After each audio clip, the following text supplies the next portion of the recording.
test.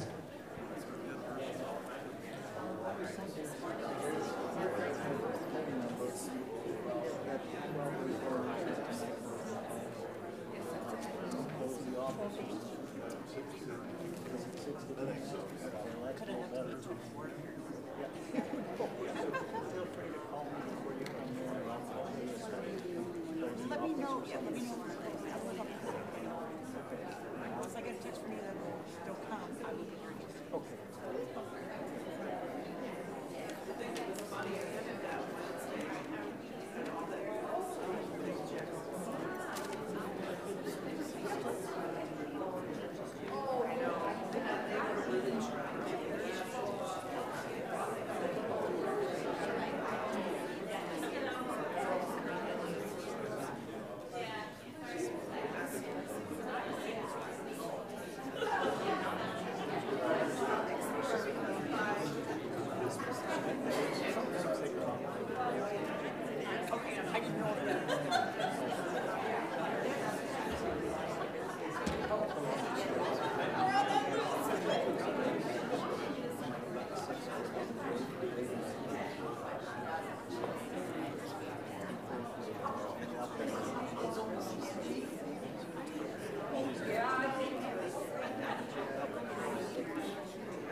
What makes sense?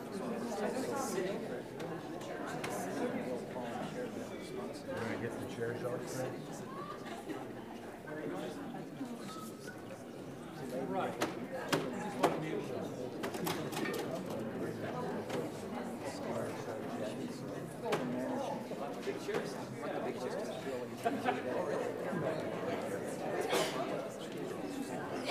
How was the budget? funny you should ask that question.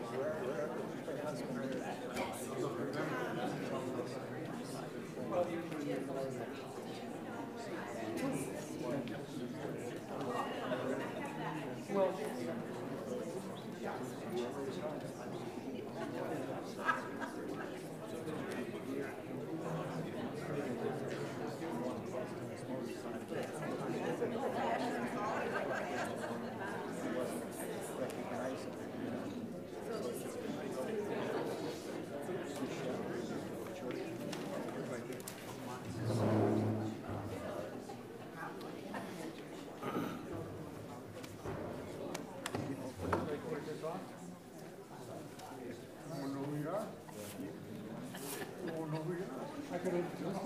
What does it say? it says Fred. Oh, well, sure. Don't have to take it off. When you're trying to decide if it looks classy, to be up there, it's the sheep look for sure. You want the footstool? Sure, yeah, with the recliner, yeah.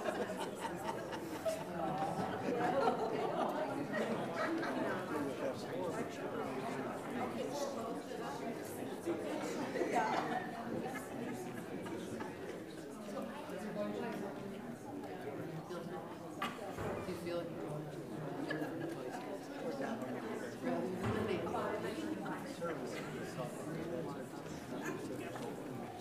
No, I was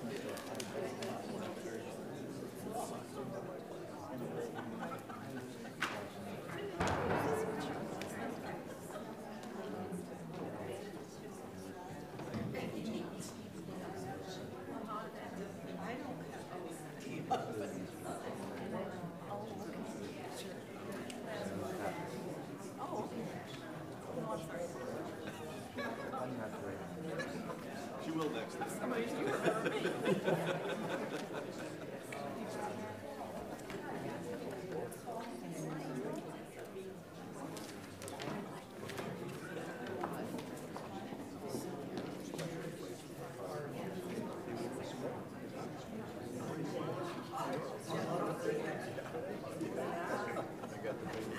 Big stick. Okay. Somebody gets out of hand, let me know. Okay.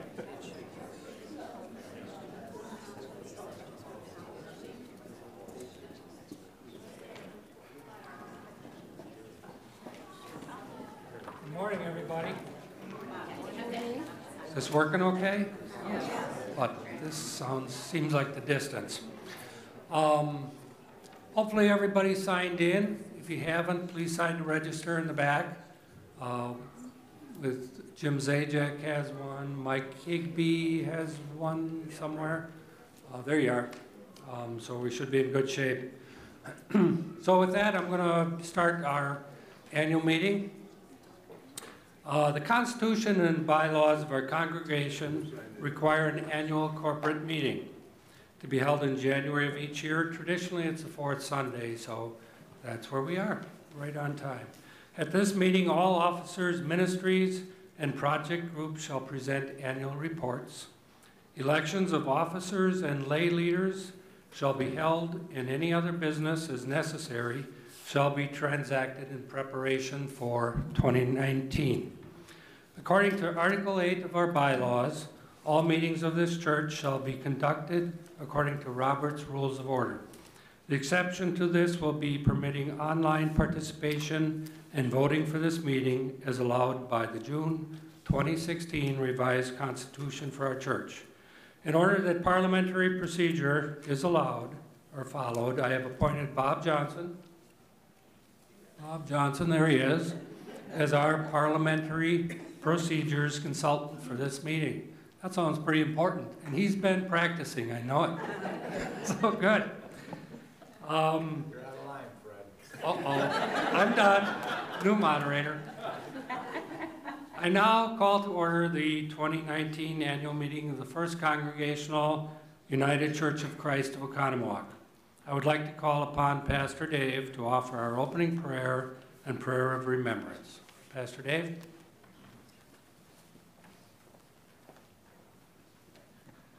Will you bow with me in a spirit of prayer, please? Gracious Lord, we've gathered as a church family to be in conversation about the ministry and the life of our church. We pray that through the Holy Spirit that you would be present here among us. Help us to discern your call for us and the direction that you would have us go as a church. Help us to see the places where you would have us serve and the lives that you want us to touch and to make a difference. We've seen many changes throughout the past year, Lord, in our church. People that we miss who are no longer here with us. Families that come and families that go. And we see changes all around us, and yet we know that you were here with us each and every day. And we trust, Lord, that you will be with us each and every day in the year to come in 2019. Where we recall in Scripture that you are in the midst of us where two or three are gathered. Lord, bless this time. May it be special. May it be sacred. Be with Fred as he guides us through this meeting, and be with all of us as we keep the love for you and the love for this church foremost in our hearts. For it's in the name of the Christ that we pray. Amen.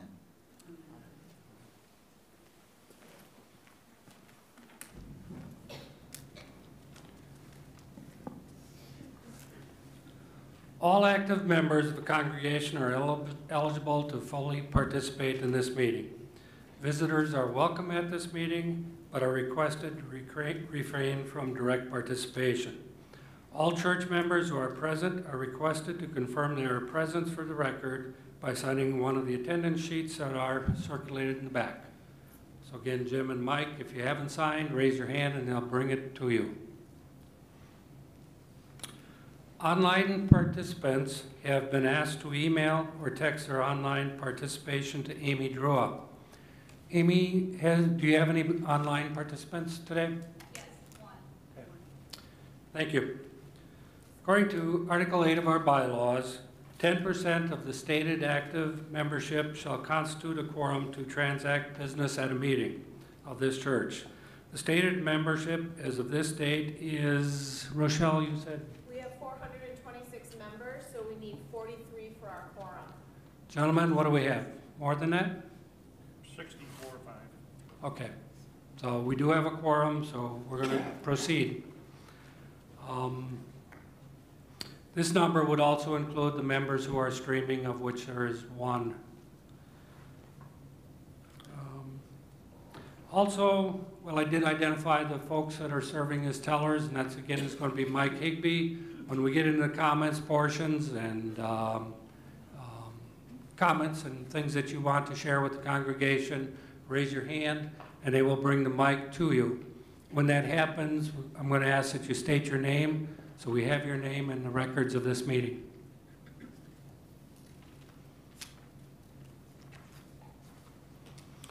Before we get to the business at hand, I do want to make an introduction, and I have the pleasure to introduce to you our new administrative assistant.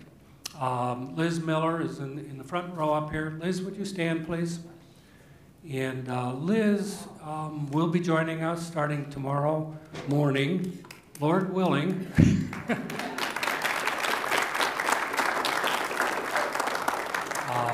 Thank you, Liz. And with her is her husband, Terry. If he stands, he's going to keep standing. He's a really tall guy, so you're going to see him there. We're very fortunate to have Liz join us. She brings to us tremendous experience, skill sets that are needed in this church that we need to find a way, and I think we found a way to bring that'll help us to grow and to communicate and the wonderful things that we do want to do. So again, if you get a moment or after the meeting, or you're going to be seeing her quite a bit, it is a full-time position, so she will be here. I don't know the exact hours, if it's 8:30 or 9 o'clock or something like that, but 5 days a week she's going to be in this office. So we're blessed to have her. So thank you for joining us today. Thank you. The minutes of the 2018 annual meeting are printed in the annual report booklet on pages 1 through 6. If you have that book and the booklet, you want to turn to it, I'll give you a moment. I'm going to ask if there are any corrections, additions, or deletions to made to the minutes of the 2018 annual corporate meeting. If you don't have the annual meeting with you, are there some out there, Jim? No. Oh, really? They've all been handed out. They have been all handed out already? So I'll share mine if anybody wants one. I've got it memorized. There's only 6. That's a lie. Could you just say it to us then? God is with me up here? I don't know. If somebody would like one, though, I'll be glad to pass it on. Speed read it to us. What'd you say? Read it? Read it to us. We all want to go home and light a fire, I think, today, so that's not happening. Does anybody have any comments, changes, corrections, that type of thing to that report? Jim has an extra one. There's a couple circulating if somebody wants to see it. And your name, young lady? Amy Drua has a change of. For our online person, page 6, second paragraph above, it says things, and it should say things. Just a small line in this. Do we have that? It says, I'm sorry. It says things, and it should say things. Oh, okay. We have a typo, so we're going to correct that from things to things, I think, if I heard that right. Anything else? Corrections, additions, deletions? Okay.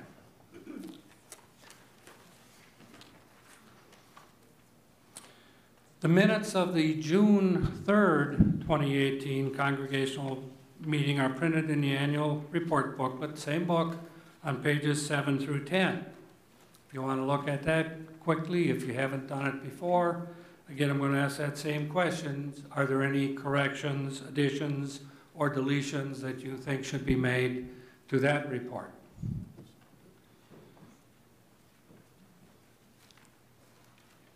This is the exciting stuff, isn't it? Hearing none, I'll move on to the next one, and that's the last meeting that we had this year.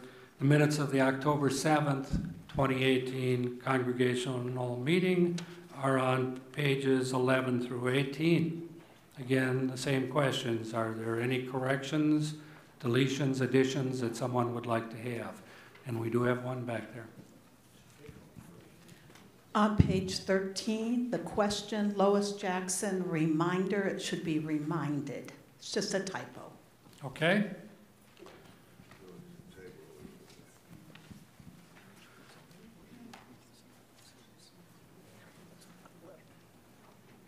And Rochelle is making these changes as we're going along. Anything else that anybody sees?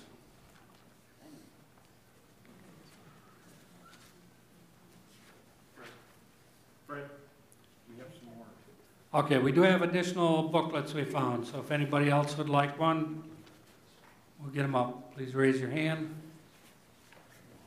I'm going to take a moment just to get them out. I have a question. We have a question, Ruth? Page 6. It says something about asking about the door being unlocked. Can you just explain that? It's halfway down the page. Yeah. Page 6. Cheryl Hall. Does it mean that, I just wanted to explain, that's all.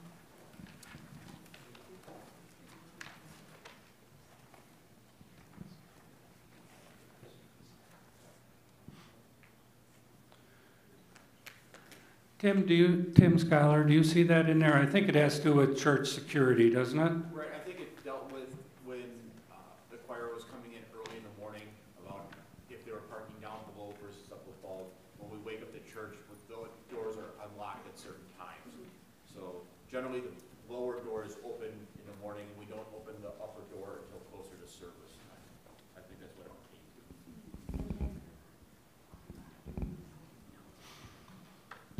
Anything else?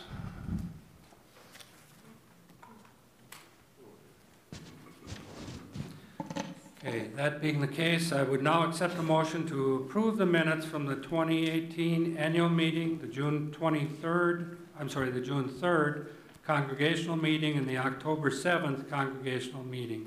Please state your name if you make a motion or second a motion so we may have it on the record. Is there a motion? Mike Huff, I make a motion that we accept. Okay, Mike Hoff made a motion, second by, Second, Mickey Kellner. we got to get the mic over by Lois because she wants to do this. Mickey Kellner, seconded. All in, pardon? I'll do another one sometime. Okay, we're going to get you on record as being here, Lois. The motion has been made and seconded to approve all of the reports with the changes that were suggested. If you're in favor, signify by saying aye. Aye. Opposed? Wow, motion passed.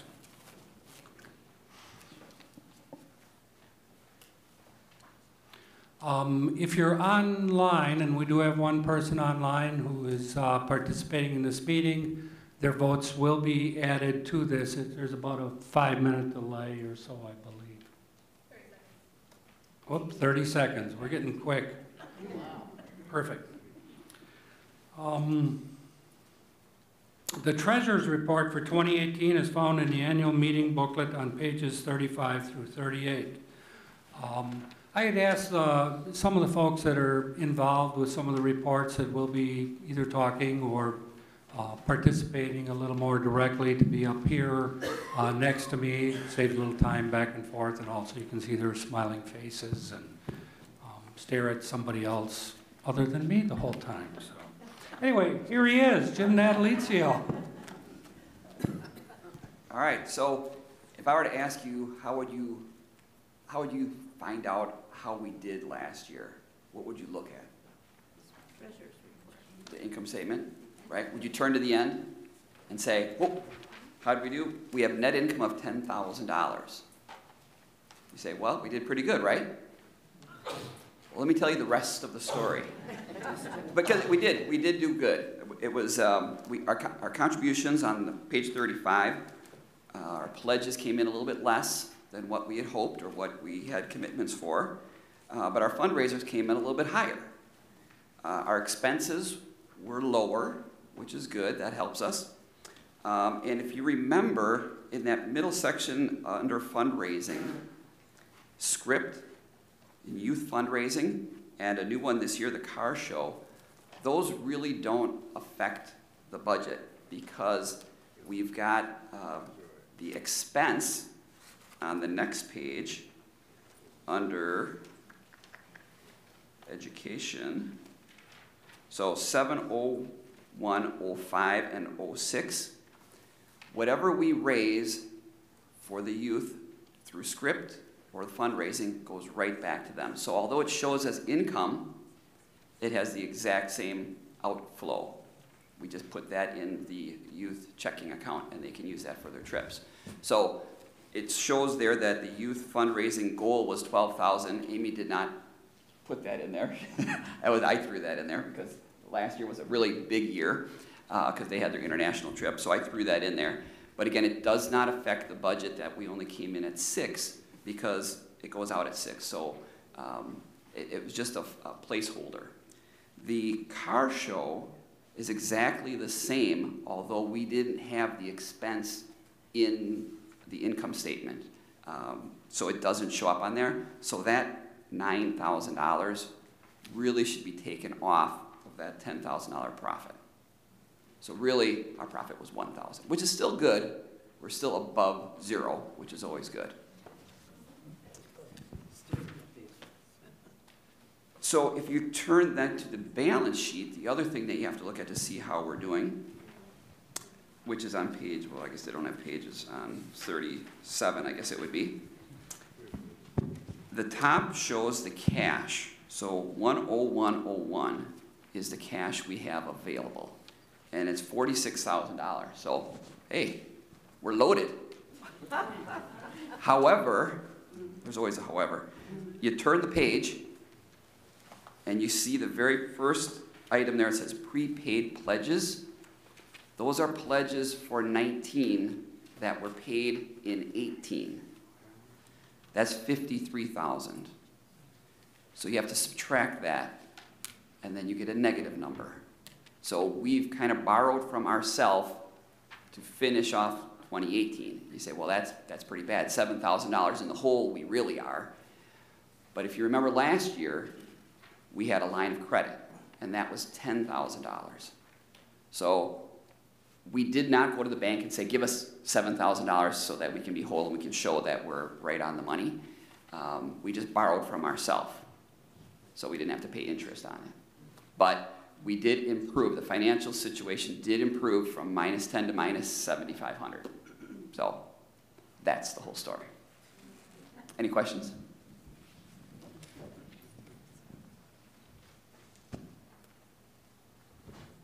All righty.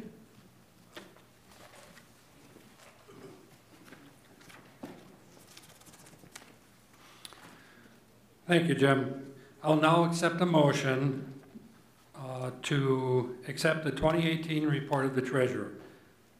Do we have a motion? And it would be Lois Jackson, right? Oh, Lois Jackson. I make the motion. Thank you. Is there a second? Trudy Muris, I second the motion. Thank you, Trudy. Is there any further discussion?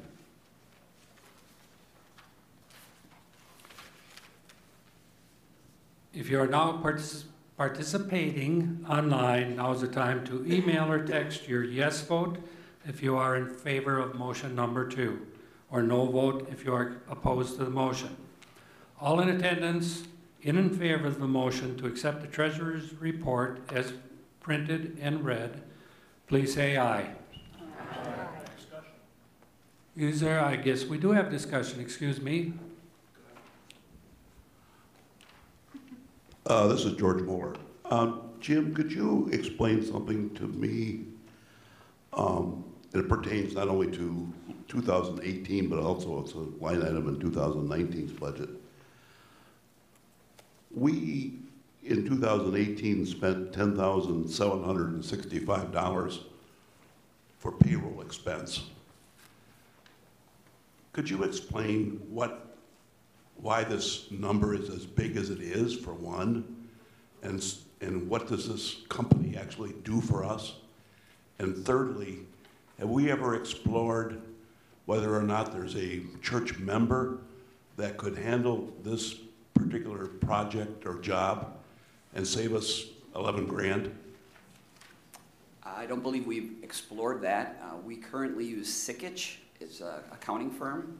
They have payroll services, and it's just what they charge for us. We switched to them, I think it was 2 years or maybe 3 years ago, from ADP or whoever, which was a lot more expensive. So they were cheaper and much easier to deal with, but I don't know that we've gone out for bids on that lately. It just seems, you know, most of our staff's payroll is pretty well fixed. I mean, it's so much a month or so much a year divided by 12, whatever. So once the calculations are done for all of our staff, sort of like done deal. It just seems like a lot of money to be spending for what looks, on the face of it, in my mind anyway, to be a rather simple task. Sure. I mean, it could be something that we go out and get some quotes. Could be savings.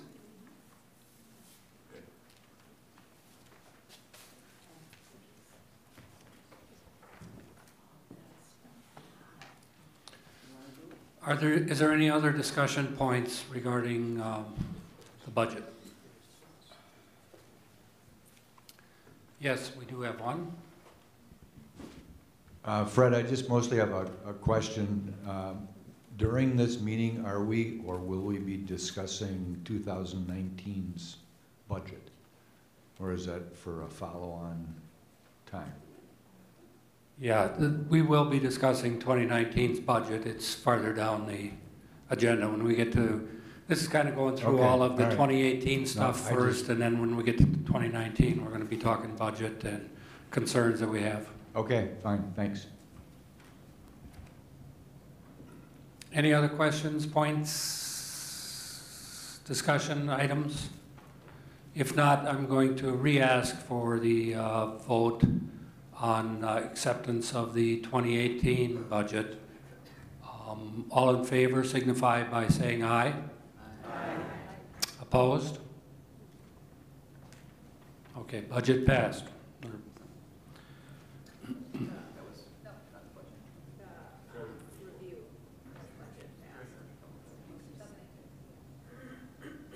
Correction to review of the budget passed? Is that right? The income statement, okay. Treasurer's report. Okay, strike the last three things I said.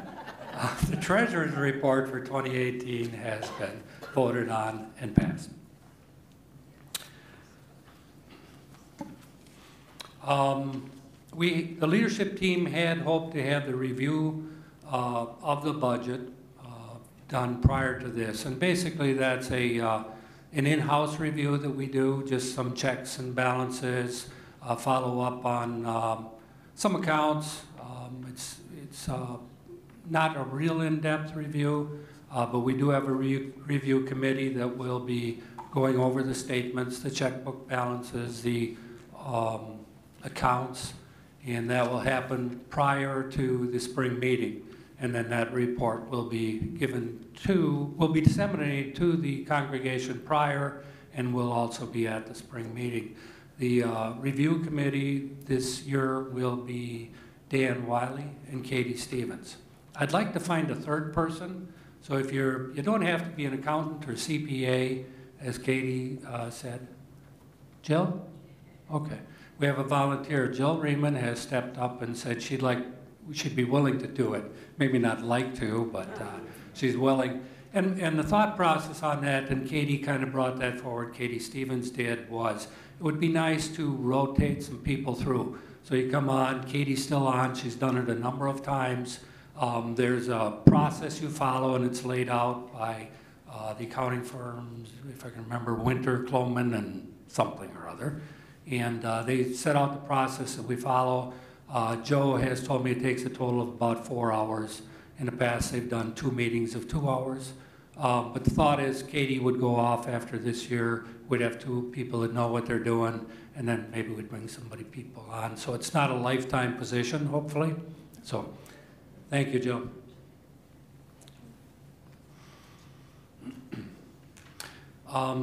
At this point, we're going to get into the printed reports that are in the annual report.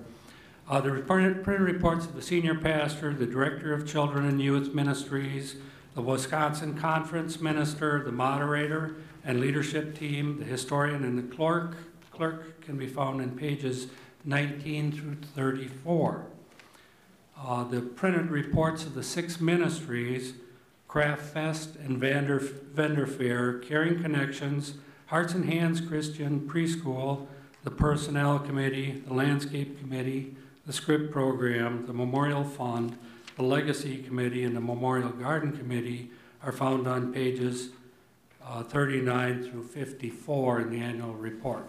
So there's a lot of stuff in this annual report. If you haven't read it, take your time and go through it.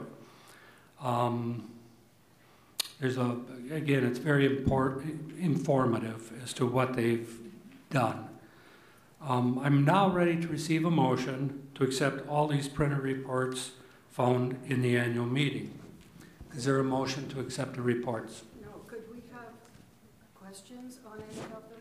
We will. I'd like to accept the motion and get a second, and then we will have discussion. Okay? Teresa? Yeah, seconded. We need a motion first.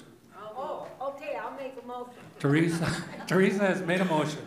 Do we have a second? I'll second. Mickey Kellner has seconded. Now, is there discussion on any of the printed reports by anyone in any area? Lois Jackson. I have a question on page 49, the Memorial Garden Report.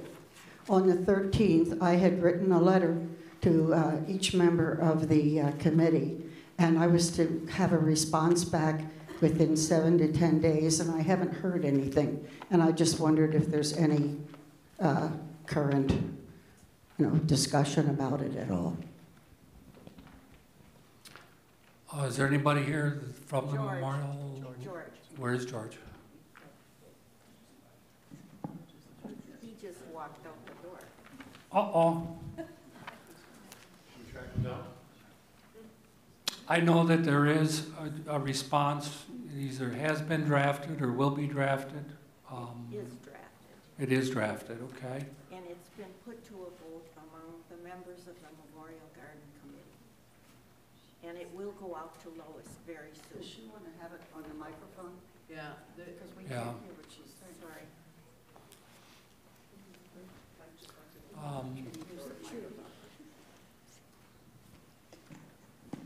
Trudy Muris, member of the Memorial Garden Committee.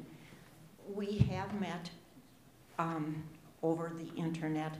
A response letter has been drafted, and it will go out to you, Lois, very soon. We voted on what we felt was the proper way to move forward, and so you'll be getting a letter very soon in response to your letter. We sincerely hope it will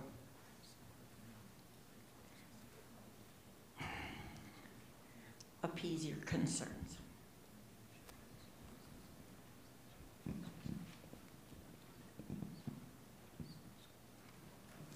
Any other questions?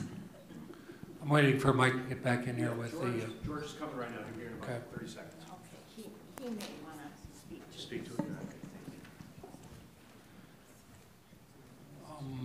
Dave Ferris wants to say something. I think, Dave, I'd ask you to wait till George gets here, if you don't mind.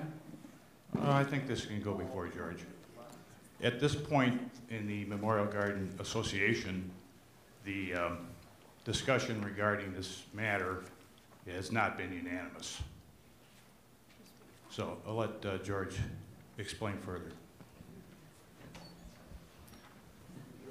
So I'm guessing probably the majority of people here don't even know what the discussion is about, really? Is that correct? Would you like me to explain my letter? Just let's wait till George gets back in the room. George, you stepped out at a very opportune or inopportune moment. Welcome back. I think you're going to be in the hot seat here. Lois Jackson, and I'll just summarize here if I can. Lois Jackson asked to speak about the Memorial Garden. She didn't get into details, but basically said that she had drafted a letter, if I'm saying that right, and was promised a response to her concerns about the Memorial Garden within 7 to 10 days. I don't know the exact time frame, but I guess it's more than 10 days, right?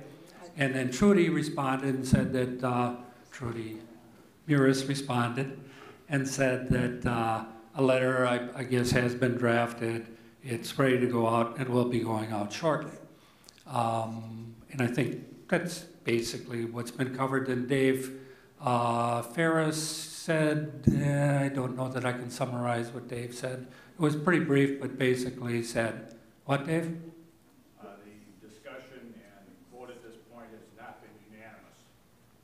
So the discussion on what issue they have has not been unanimous.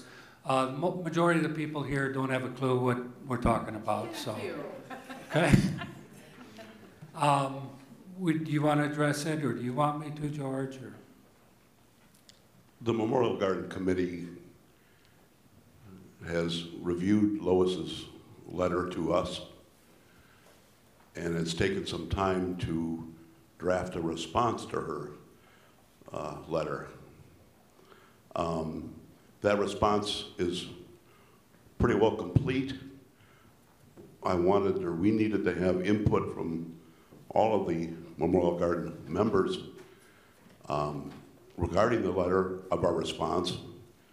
In addition, we've also shared our response with Pastor Dave and our moderator just to cover all of the bases. That's pretty well now complete. And our intention is to get our response letter back to Lois early next week. Can we know what this is about? Is this something we should all know about? I don't think it's necessary. I think this is between Lois and the Memorial Garden, and it's just in response that she has a concern that there hasn't been a response. And is that okay, Lois, to leave it at that, or do you want more details shared?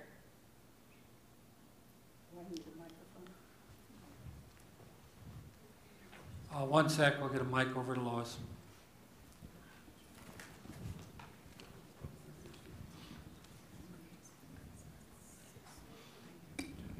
Lois Jackson.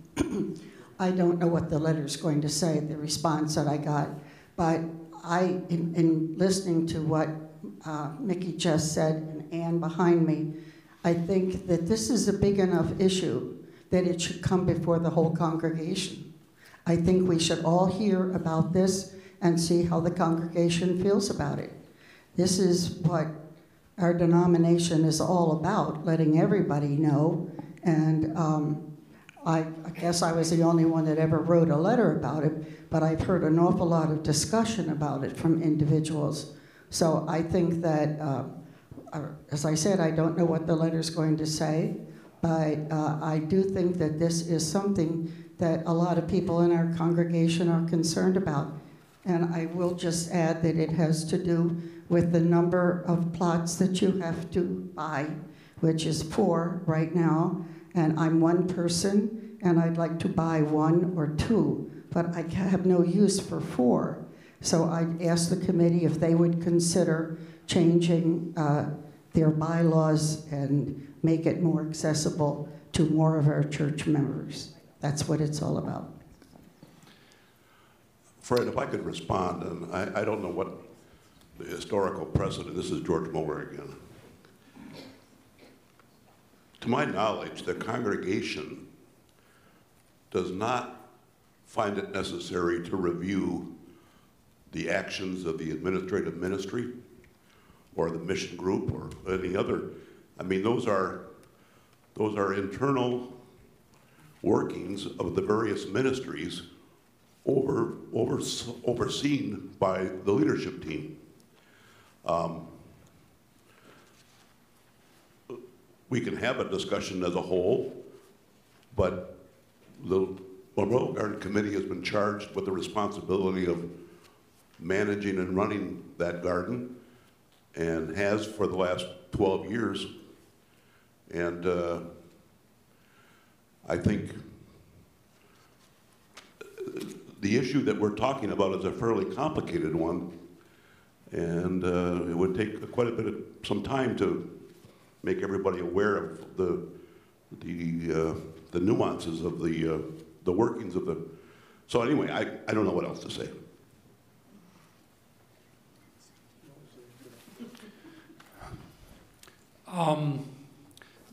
Basically, the way that I see the job of the leadership team and a moderator is we aren't here to set policy, okay? We're here to support the ministries in their missions, unless we see something that's woefully out of line with the church and our doctrines, something that we would vision as harmful. We're here to support the various ministries, be it stewardship or mission or education, and the projects groups such as the Memorial Garden. The Memorial Garden was designed, my wife was the first one out there, which is going on more than 7 years ago. It's open to friends and members of this congregation. Sometimes it gets into semantics. What is a plot? Is a plot an individual place for 4 people? When I bought it, the plot was my wife, and it's going to be me out there. So the 2 of us are going to share a spot that could hold 4. You could buy a spot that could hold up to 8 and have an individual person.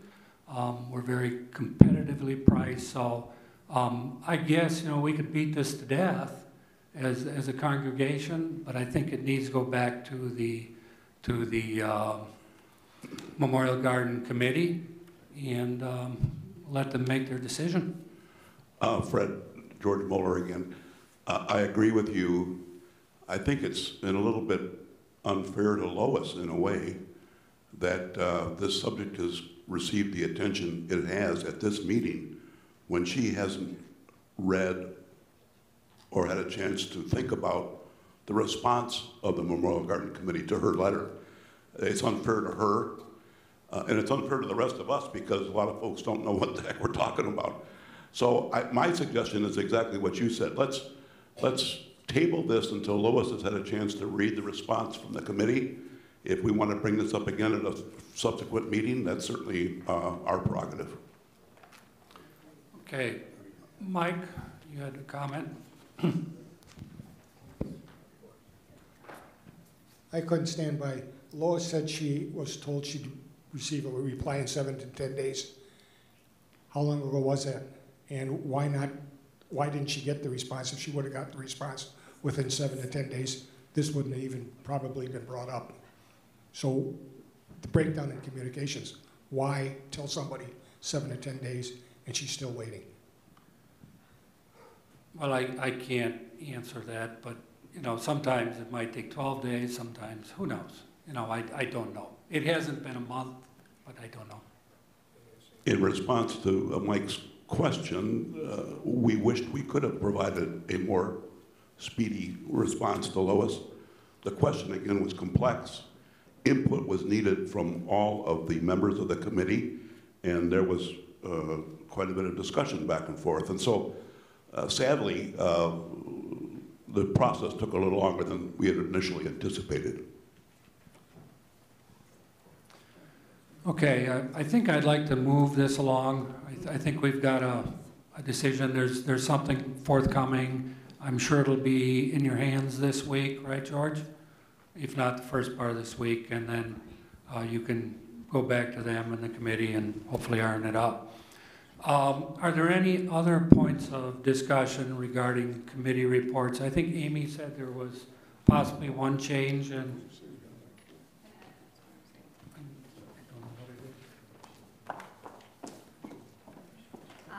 Page 26 of my report, a portion of it was deleted.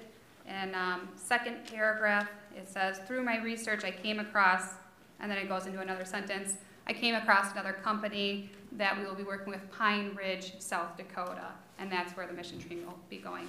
It was questioned, so I just wanted to make sure that it was brought forward. Okay, thank you. Any other discussion regarding the ministry reports?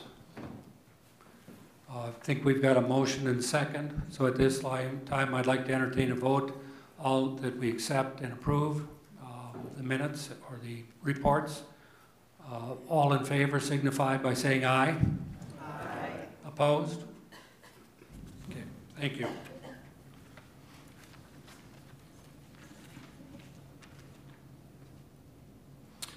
Please turn to page 60 of the annual. I think it's a back page in the booklet. And it's proposed changes to the Constitution and bylaws of our church. And in there, the Hearts and Hands Christian Preschools are requesting that the terms of the 5 members at large be changed as highlighted. So I think this is a pretty minor deal, but basically the highlight says we're going to all to serve for a maximum of from 2 to change it to 3 consecutive 2-year terms. And that's basically ties in with how terms run now. So is there any discussion on that proposed change to preschool Hearts and Hands?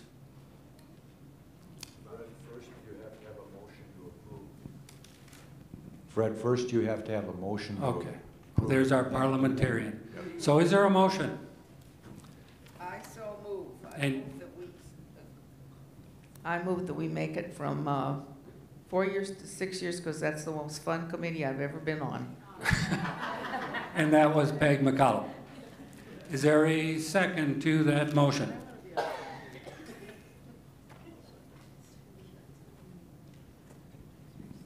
I'll second it. Bob Johnson. All in favor signify by saying aye. Aye. All opposed? Okay, passed. We're unanimous on everything. Aren't we a fun-loving, wrap arms around each other group here today?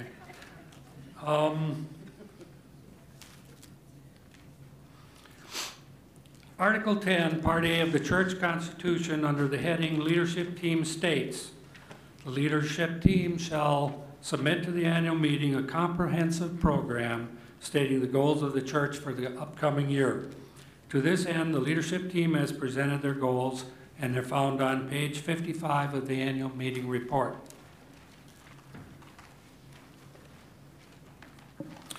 The overall goal is to continue to support and hold accountable each ministries in the goals they set as First Congregational UCC of Oconomowoc moves forward to nurture healthy growth and increased participation in the life of the congregation.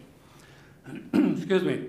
The 4 sub-goals listed first are continuation of goals from last year that have been previously agreed upon and are ongoing. The next group of goals represent the focus that we are putting into growth of our church.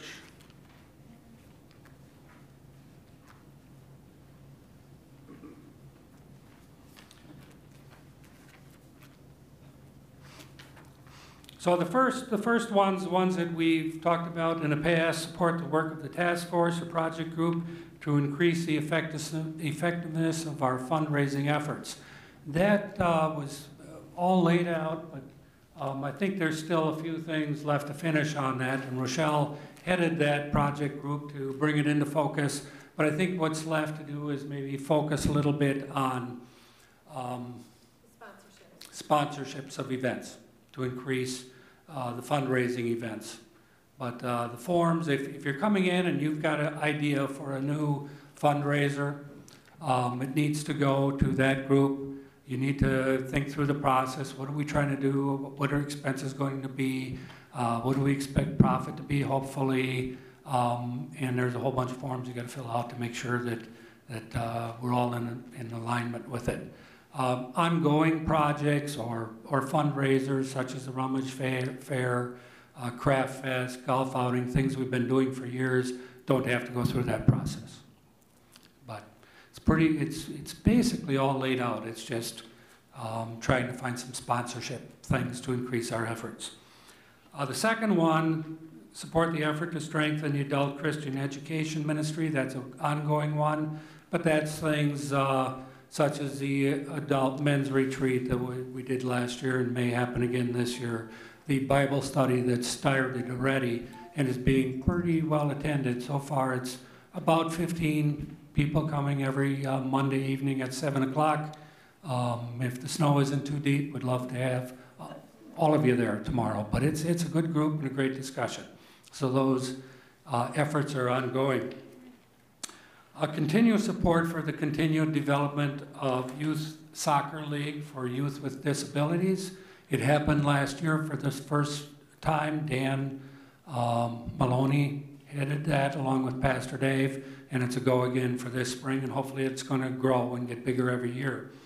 The one we've struggled with the most is the next one, continue to search for ways to help those affected by the addiction crisis. And we kind of backed away from it, but as I understand, there's some interest still, and some people are thinking about a process, and I'm not privy to what that is. Our bigger goals have to do with worship, attendance. The next one, strive to increase weekly worship attendance by 10%. And that's a biggie. And the focus kind of came to us this year when we looked around, and there were times, especially in the fall, we'd look out in the congregation, and between two services, we were, 135-ish. We track every week what's going on, and Grace has been doing that for years. Brian Hahn is down there every Sunday entering data. We traditionally have been about 150 on Sundays for the last whole bunch of years. I think I looked 2014, 2015, 16, 17, and then 18 we backed off from that 150 to about 135. And our goal this year is basically to get that back up to that level. So that means inviting some people to come or encouraging people to come back if they've been away a little bit. So we're really going to concentrate on that. And then develop a strategy to find potential new members and encouraging them to join us in worship. It kind of go hand in hand, but it's a really big deal for the health and future of our church that we do that. We plan to continue to support the efforts to revitalize our 10 o'clock worship service. Those efforts are well underway. It started with first service in January, which I believe was January 6th. I've heard many, many great comments about those that have been in attendance. And then support the transition of our church staff with the intent of creating a new hub of communication, marketing, and technology, and that's why Liz is here today and is starting full-time tomorrow. So that's our goals for this coming year.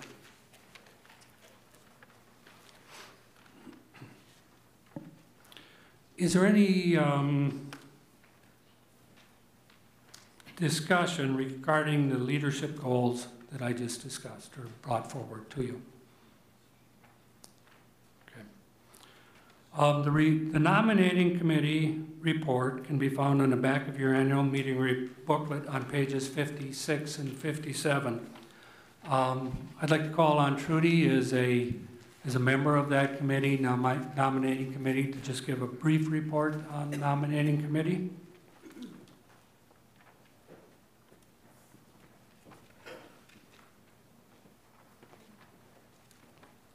Thank you, Fred. I don't know if this needs, is that better? The nominating committee is very pleased to offer a full slate for our 6 ministries and delegation to the congregation for approval today. We're thrilled about this, and that's it. I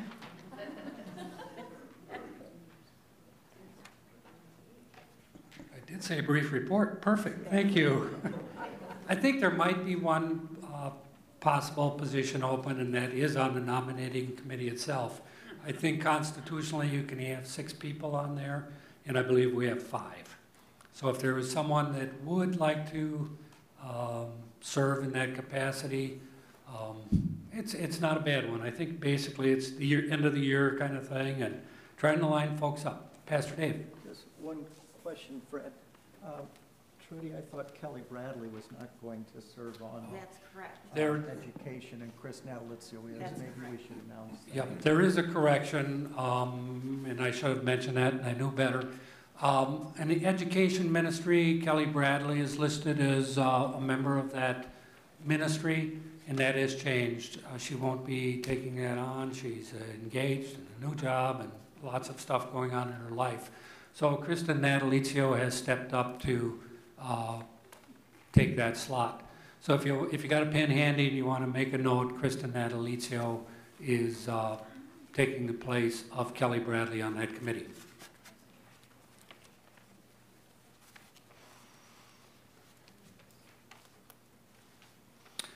Is there anybody who would like to serve on nominating committee? If not, I'm going to move along.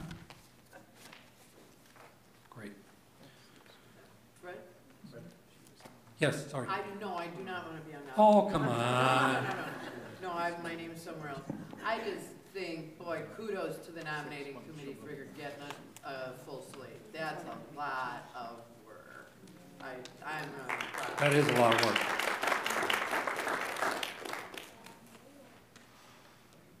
Thanks to the congregation. At this time, since there are no contested elections, I would entertain a motion that the nominations be closed and the clerk be authorized to cast an electing ballot for all those who have been nominated. Is there a second? So moved. Ann Stoltz. Ann Stoltz moved and seconded, or I guess I made the motion and was seconded by Ann Stoltz. Is there any further discussion? So if you are participating online, now is the time to email or text your yes vote for the vote number 4 in favor of the motion, or no vote if you're against the motion to accept. All in attendance in favor of the motion to close nominations and to cast an electing ballot for all those who have been nominated, please say aye. Aye. Opposed?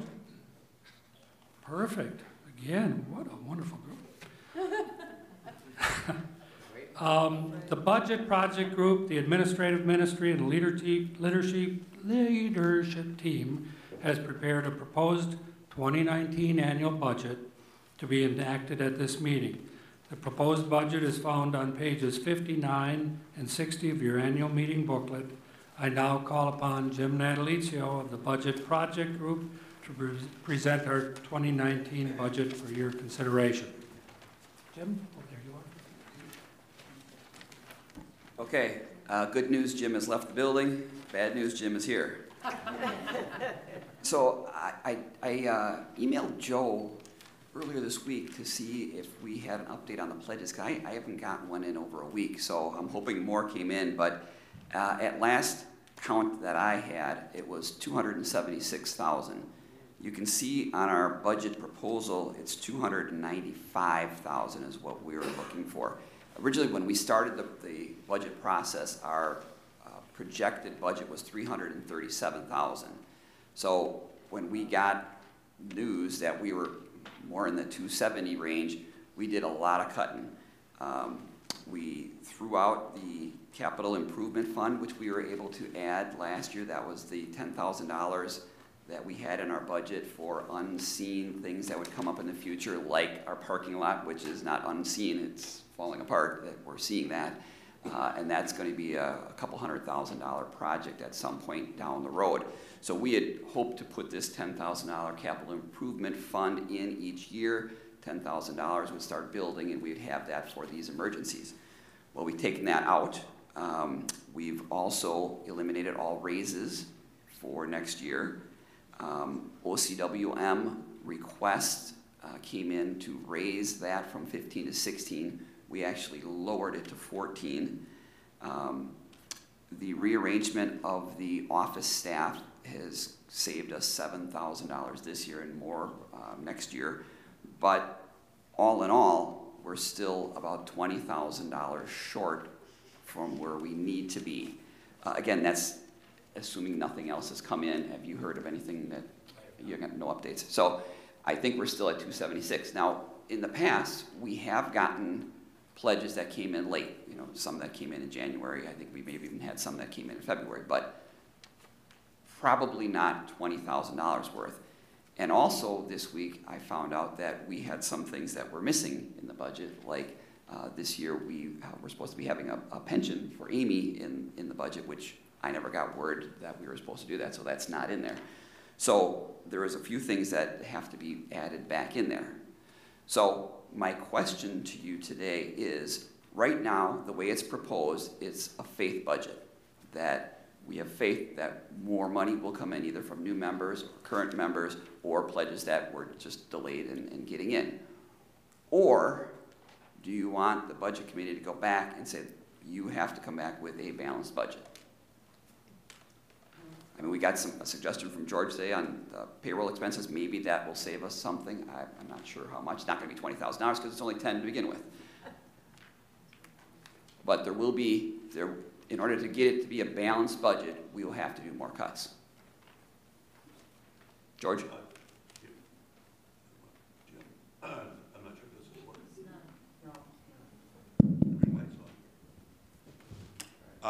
Okay. Could you share with us, Jim, historically, because going from memory, having been on admin for several times, we've had, as a church, a faith-based budget more than once. Yes. Historically, if I go from memory, they weren't successful. We did not make up the gap. Am I remembering that correctly? Well, I don't think so. I think, well, obviously right now, we only have $7,000 of debt. We had a lot more debt in the past, and we've gone in and drawn on our line of credit, which we can do also this year, but we have made up overall, over the years, everything except for $7,000. So we do continue to get pledges in those faith-based years, enough so that we didn't have very much of a loss. Just to provide some perspective, I mean, we're basically about 20,000 shy of the pledge goal at 276 versus 296. That would be probably our biggest faith budget. What additional line items are missing from the budget? What's the dollar amount of these line items that are not in the current budget that need to be? About $4,000. So in essence, then, we're about 24,000 short. Correct. Okay.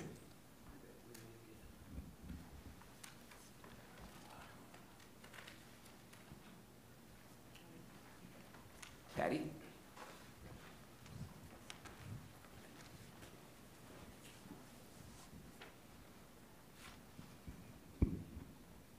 Patty Ewald.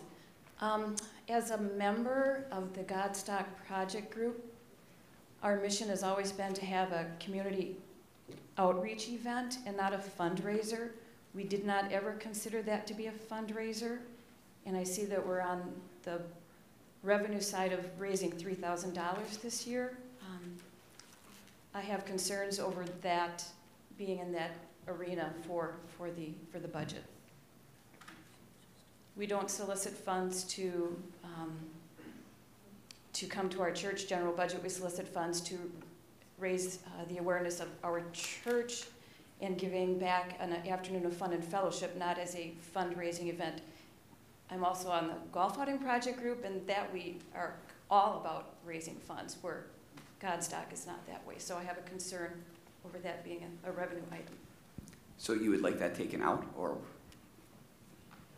Our mission that day is not to raise funds, so I don't know where it needs to go. It would be, the way I see it is the way that we would make money is by selling food, and I don't see that that is going to cover a $3,000 revenue. Okay.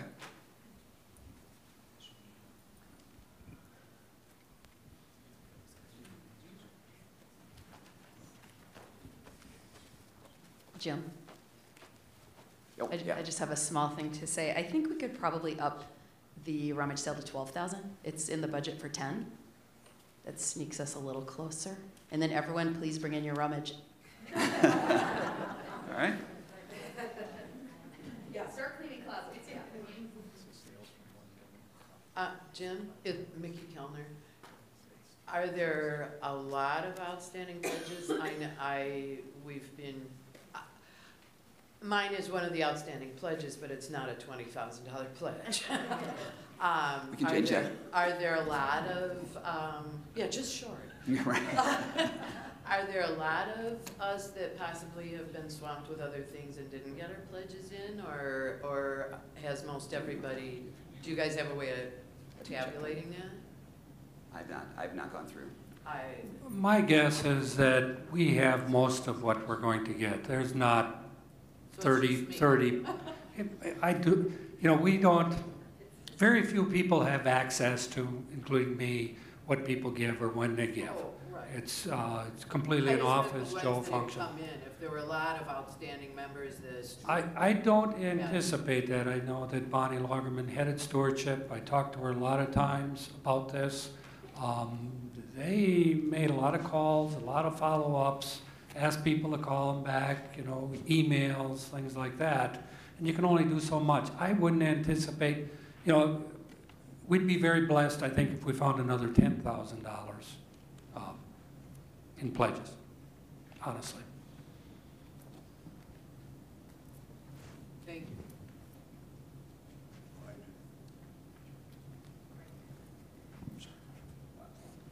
Well, by the sounds of it, Mike Huff, by the sounds of it, we're gonna have to come up with $24,000 or something like that. That's a big chunk of change to come up with. 10%. I feel that then they should go back and redo the budget, because to go in the hole on faith and all that, that's like beating a dead horse. You're gonna have to make up for it somewhere along the line. What happens if we don't make up for it? I'd rather have bird Well, hands yeah, with you'd two in the go bush. into the line of credit this year, and then, of course, the next year, you would have, again, this thing over your head where you've got interest, which, again, doesn't help the next year budget. And what happens eventually, we'll end up with another capital funds campaign. Right. We don't need them.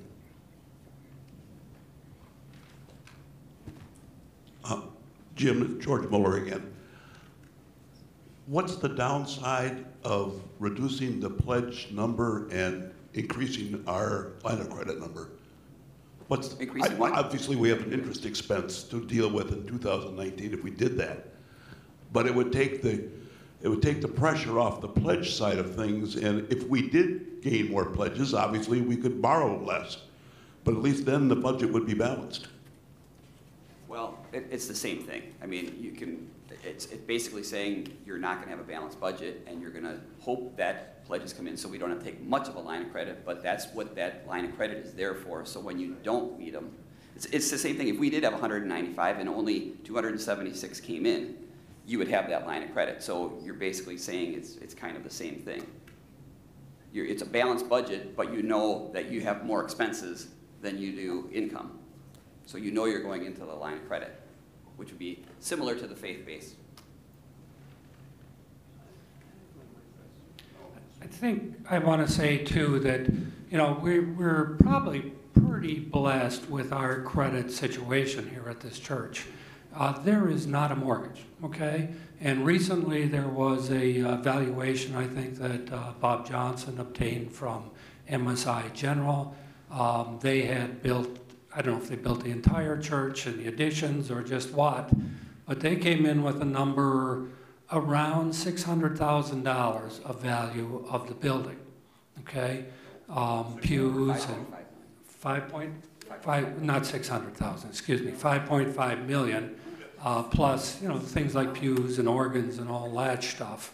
So you're looking probably at 6 million really in value of the building, plus the value of the lot. So we're, you know, the property here, I don't know what 22 acres is worth because that's what we got, but it's pretty substantial.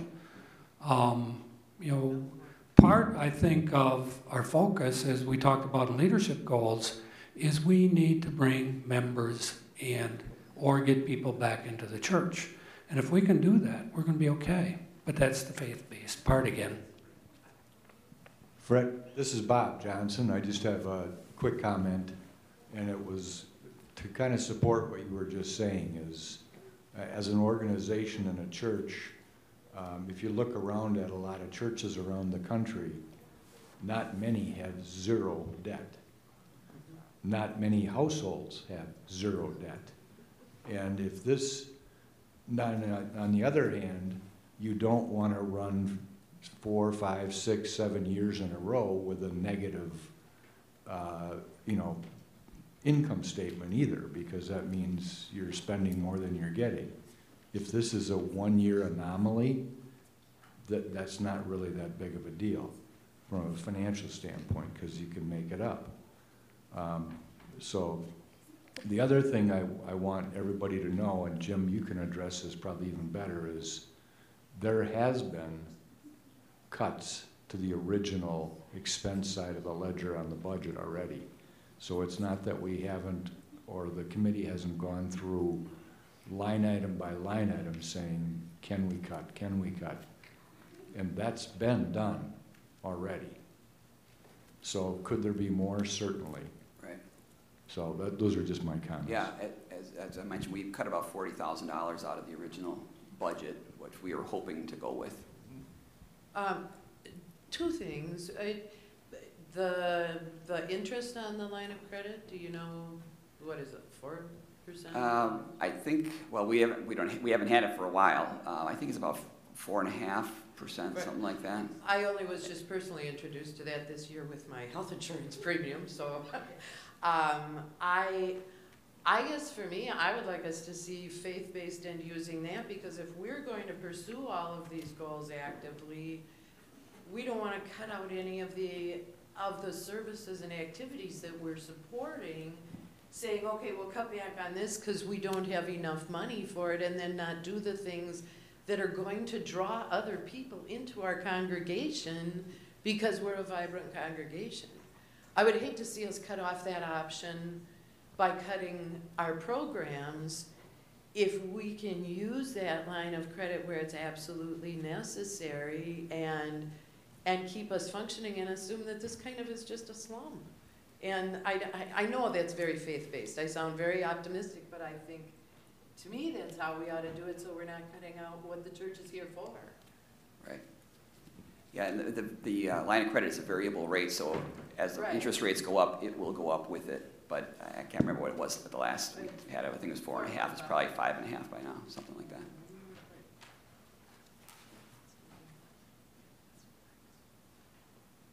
Jim, I'm going to say my 2 cents personally. When we have a budget that's not hitting the number on the top end, everybody in this room who comes to the meetings is going to hear, okay, we're going to adjust it downward and everything is going to be okay. The people that are not here, that are still members of the church, they're not going to hear any of this. Most likely none of them will read the minutes or whatnot. My worry is if we go back to that budget and try to cut more stuff out of it, everybody in here is hearing it's going to be okay. When the reality is, I should look within myself to see if I could give more. And I should try to bring some more people to the church. And I'm only going to speak for me and my wife, not everybody that's sitting here. But sometimes when we're stretched a little bit, people step up. And I don't personally think, with everything and all the success that we've had over the last couple of years, that although, yes, it is technically 10%, I don't think that's that big of a gap that we're not going to get there. I mean, you guys look at this thing constantly. You're on top of it. I have the utmost confidence that you have gone through it line by line by line to the point. So I'm really afraid that if it goes back and you have to cut some more stuff, it's going to kind of take the wind out of some sails. That's where I personally land on it, not speaking for leadership. The other item in it, and regardless of where leadership landed on this, I'm not comfortable personally of up top taking up all the raises out of it, okay? I'm just gonna go on record saying that. But I feel that we need to be stretched a little bit. We can look at it in 3 months, see where we're at. I think Fred was right on track that we'll probably have 4 to 5 more thousand coming in with pledges. That's what I feel, being a liaison to stewardship. And I just wanted to have a minute to talk, so thank you. Thanks. Thank you. Behind you. Behind you. Peggy McCollum, I want you to know that coffee is expensive. That's one of our, I'm welcoming, and that's one of our biggest expenses. So if we could somehow or another just simply put out a basket and ask everybody to put in $1 a week, that would sure help. So that's the biggest thing in our welcoming budget is the coffee. Well, you can't donate coffee because it comes in a special package. And not only that, but our coffee budget's going to go up because they're now charging for shipping.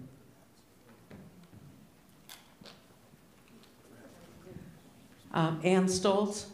I'm currently the chair of spirituality, and at our next meeting, I'm going to present a challenge to them, because I think the pastor challenging us each week at the end of the sermon is a great idea. But we have been dealing with a lot of issues this year, enhancing the second service and making it more appealing. And if you were here 2 weeks ago when the kids were here from Hearts and Hands and their families were here, you could feel the energy. And we haven't felt that kind of energy, at least since I've been back from when I was gone for a while. But I'm going to challenge them. We need to find some way to market to our community that is growing by leaps and bounds. If you go over to Piggly Wiggly, all those apartments, all those people are new to this community, and we haven't reached out to them. All the houses that are being built, the new subdivision down. Yes, we have. You have. Yes. The new subdivision down Silver Lake.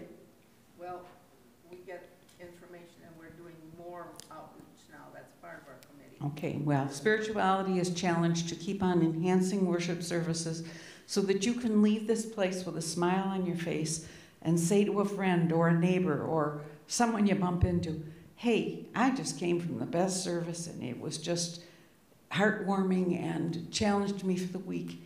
And make this place the vibrant place that it was 5, 6, 8 years ago. And it's up to all of us to greet our neighbors, each and every one of us.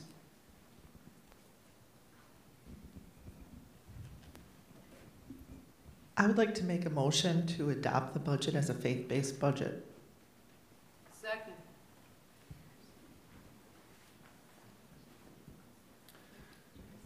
Christina Higbee, sorry. Call the question. I am going to call a question. That's without discussion. Oh, without discussion, I can do that? Oh, we did without discussion. We had the discussion already, so I guess that means we can vote on it, right? So the question was to adapt the budget as presented as a faith-based budget. It was seconded. All in favor, say aye. Aye. Opposed? Okay. Carried.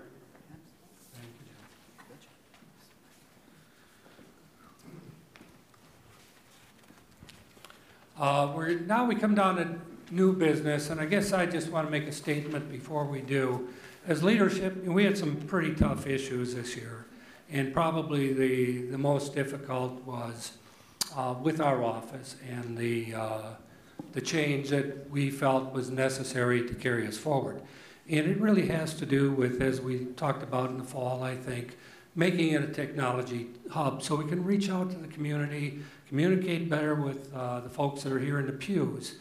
And part of that process meant sitting down with our existing staff. And I tell you, that's a stinker of a conversation to have. I probably, In my moderator minutes, I said something to the effect of retirement in there for Joe and Grace. And it is a retirement, but I don't know if there's a better word to use. Were they necessarily happy to go? Maybe not.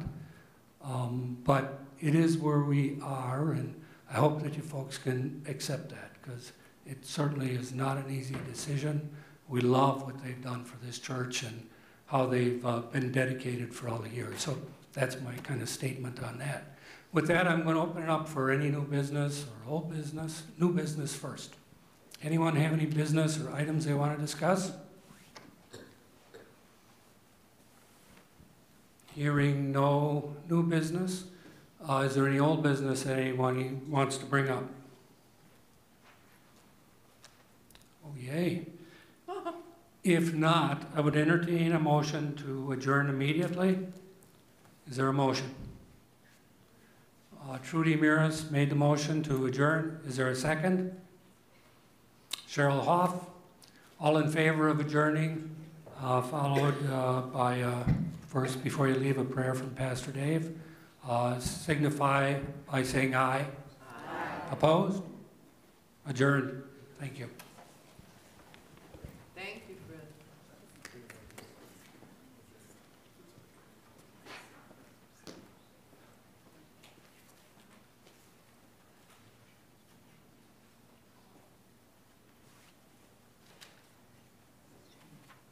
I'm sorry, I'm looking for something.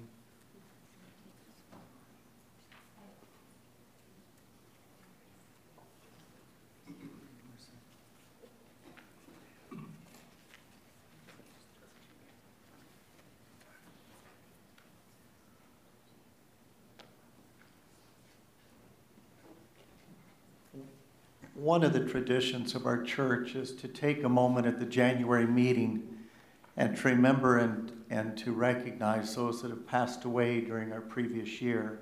And I neglected to do that during our opening prayer. So I hope that you just kind of bow with me in a spirit of prayer as we remember these individuals who are with us in spirit. Donna Hine, Betty Bachman, Dick Protzman, Bill Kushner, James Jesse, and Carol Brown. Thank you.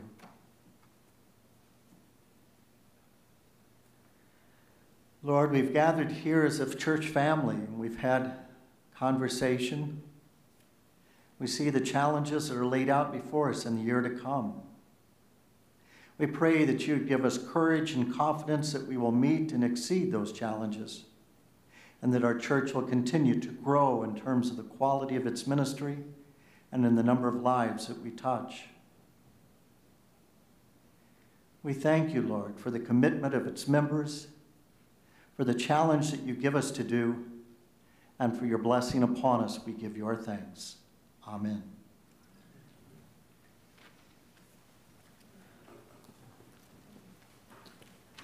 Adjourned. It's lunchtime. Thank you. Thank you for coming.